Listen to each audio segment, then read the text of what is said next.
All right, so this is for the experimental design section. The experimental design is a brief description of what was done in the experiment.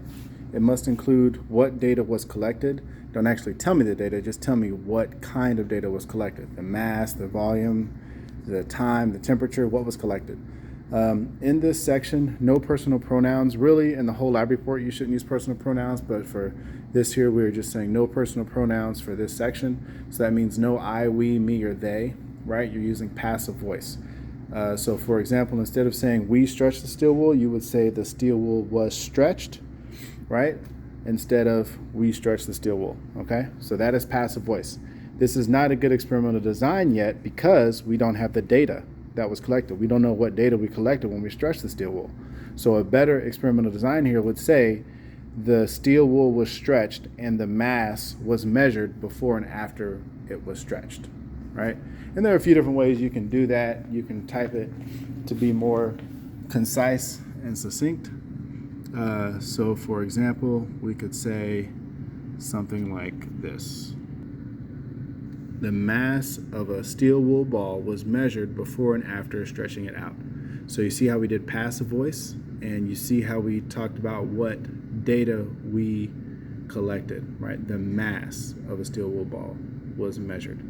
We did not say, and I don't want you to say in the design part, you don't give your results. So you don't say, you know, the mass increased when we measured it. You don't say we measured it. You don't say we, right? This is past tense, or this is a passive voice.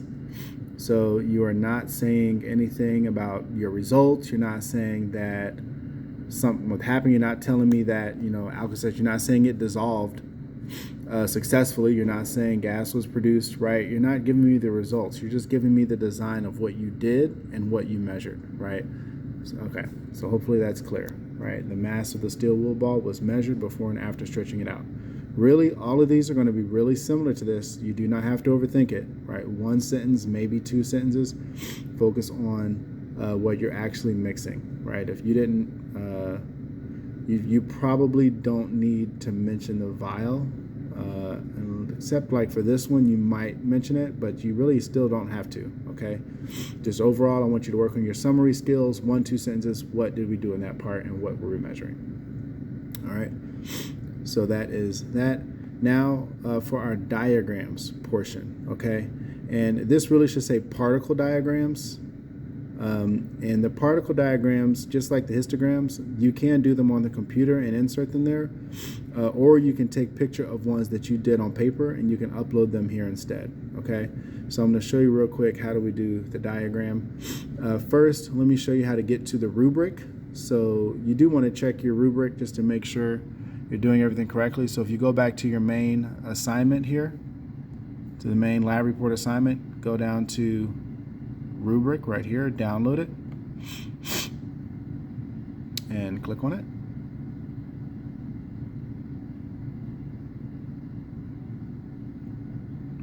All right, this is our rubric, and you do not have to write anything on here, okay? But this is just telling you what I am looking for when I'm grading your lab report. So I'm looking for all of these things. All right, so right now for these diagrams, particle diagrams, we're here in part 2. The diagrams need to show the atomic level, or the representation of matter at the atomic level before and after, okay? So when we did our notes, this year we did sub-video notes, you were supposed to draw any diagrams that were in the notes. So if we go here back to unit 0, when we did our notes on 8/28, these notes right here, you were supposed to draw any diagrams from the video. Okay, so if we click on the video, just in case you lost your notes or threw them away, you go to the video. This is a fizzy tablet in some water. Skip these ads. If I put it inside, it starts fizzing. If I put a cap on top. All right, you're going to need to go in here to where we talked. These are particle diagrams, right? And so you're going to need to draw these before the before and after of your experiment. So the example I went over in class was for station 2, where we did the ice. So for the ice, which one did we start with for the ice that melted. Was the ice solid, liquid, or gas? It was solid. So we need to draw the solid. So that is me drawing the solid. So that is a representation of the ice. And then after it melted, what did we have? Solid, liquid, or gas? We have liquid. We'll go back to that video. How do we show liquids? Oh, it's more spread out, not filling up the container, right? But there's more space between the molecules. They're able to move more. So this right here is a good example for a particle diagram for station 2. So I would take a picture of this right here, take that picture, and just like I did with my histograms, I would upload it in here to my lab report.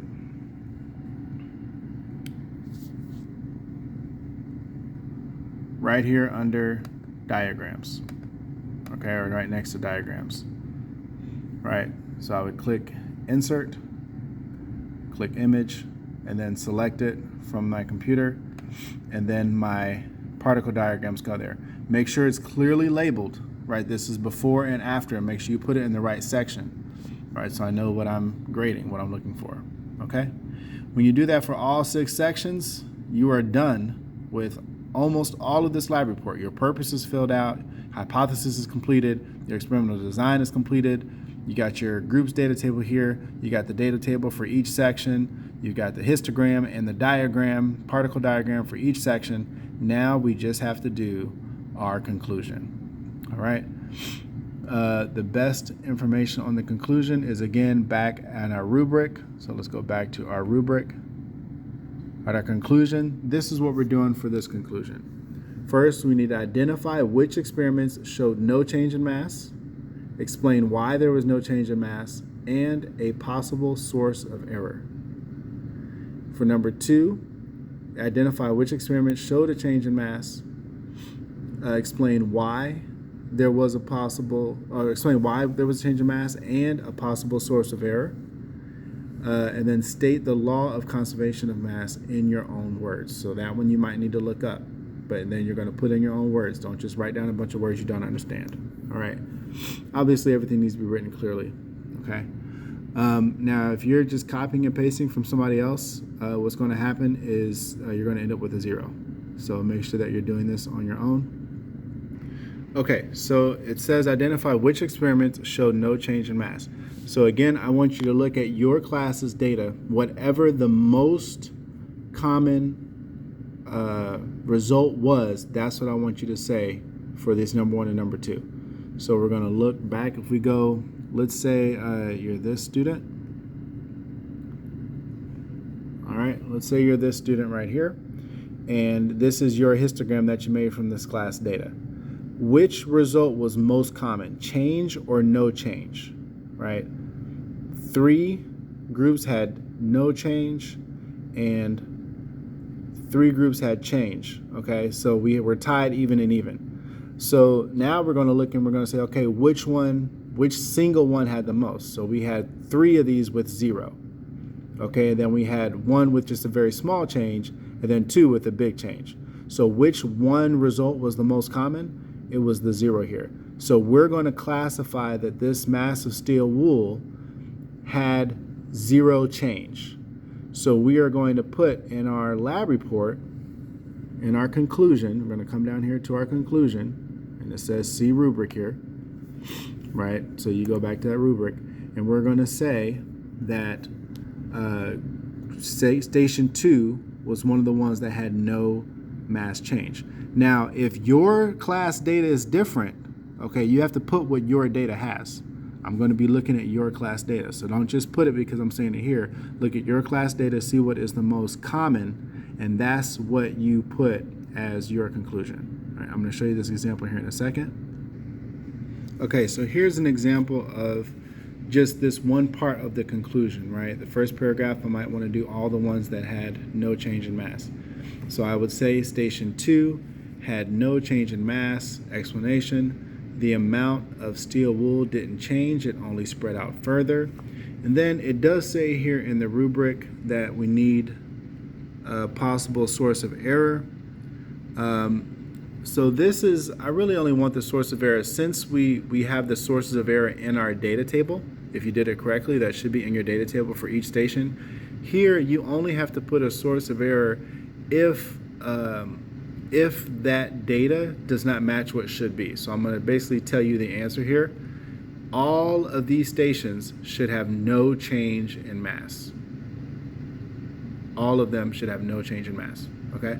So if you got a change of mass where you should not have, then I want you to tell me a possible source of error for that data. Okay? And if I'm not saying if you individually got that. Remember, we're looking at our group data. So if we go back over here, let's say that station 2, let's say that most groups had a change in data, had a change in mass for station 2. Let's say you're in a class where there were a lot of mistakes. That's fine. You're going to say this instead. You would say station 2 had a change in mass. The amount of steel wool should not have changed from it being stretched out. A possible source of error would have been if pieces of steel wool had dropped while stretching it out unnoticed. So again, we got that from our, we can kind of get that from our data table that we put up here from that section. Going back to our, see if I can get us to there real quick.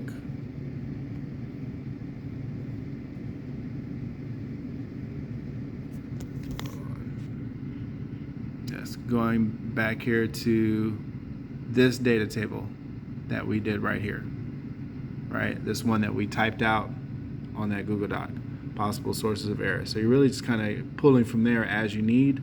And again, if you needed that list again and you're not sure what we talked about in class, these are all the possible sources of error that we talked about. So of course you have to make sure you apply the right one to whatever section, whatever station that you're talking about. Okay. So that is what you will type there. And then that next paragraph or next part, you're going to identify which one showed a change in mass. So you're just going to, skip a line or, then talk about those. So all the ones that had a change in mass and the possible source of error. And then section 3 right here, state the law of conservation of mass in your own words. Google it, put it in words that make sense to you, make sure it's still right. And then you just type that. The law of conservation of matter says, and then you tell me what it says right there. And that should be the last sentence in your conclusion. And then we're done. You're done, and then you're ready to actually submit this assignment. Finally, y'all have been asking me for days and days and days, do we submit it? So now you're actually going to go and submit it. I have to upload a new video to show you how to do it on turnitin.com. Okay, so this is how I check for people who just copy it off of other people. So make sure you turn this in correctly on turnitin.com. See the video for that.